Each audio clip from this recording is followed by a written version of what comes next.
ơi là kho rương đuôi á khăn trái nhót chứ nhỉ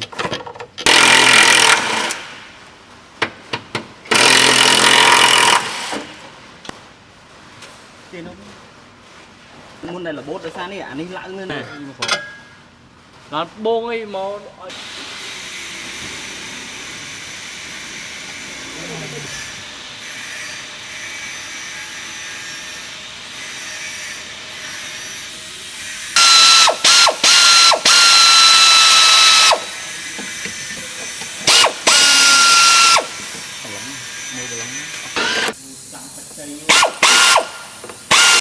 lấy cái đất này nè trên ngọc đó lấy cái này cái trên ngọc này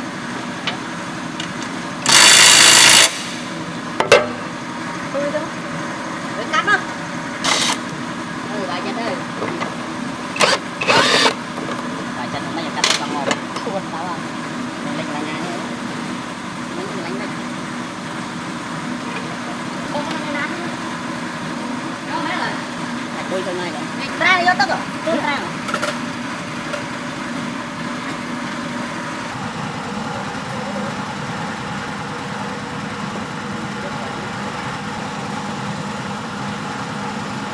cho vai riêng đó nhỉ bật bật hay không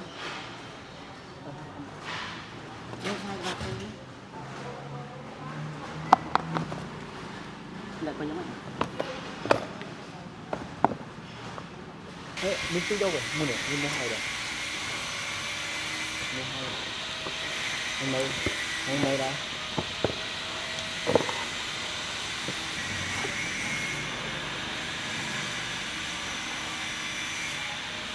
phần đó thôi thì thôi cho được phòng anh chú quý được đạo hồi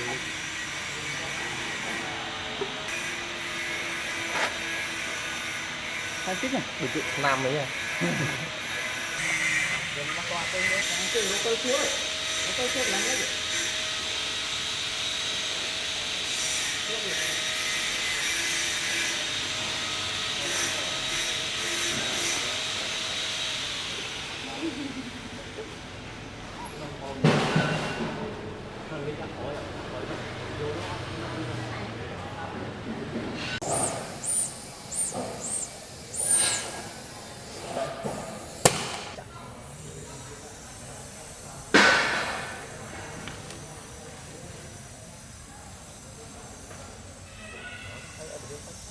với cái chén hậu làm lên hồi thì khô chứ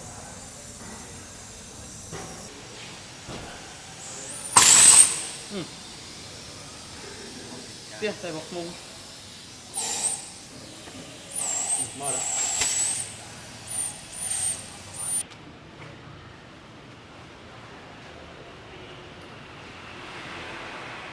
tóc tay đi cho à nó mới tiếp vào bay mà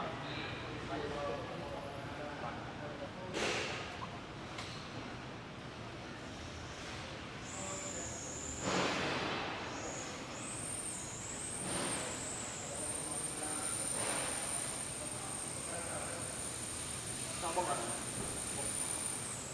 Đi đi. Đi. Mặc. Đi cả rồi. Đi rồi.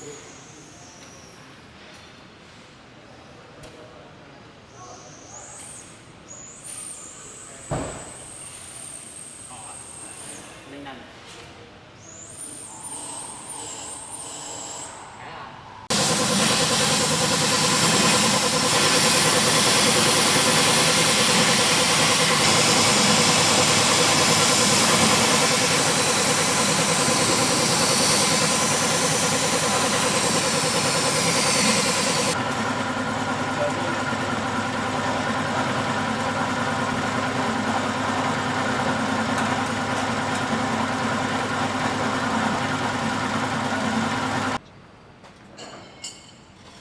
Đuôi.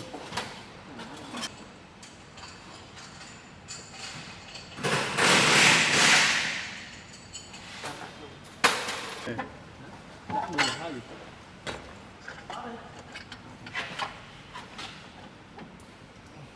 Bọc nó lẹ rong lưng. Chỗ thử đi chắc.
nó vô mà lóng biết đấy mà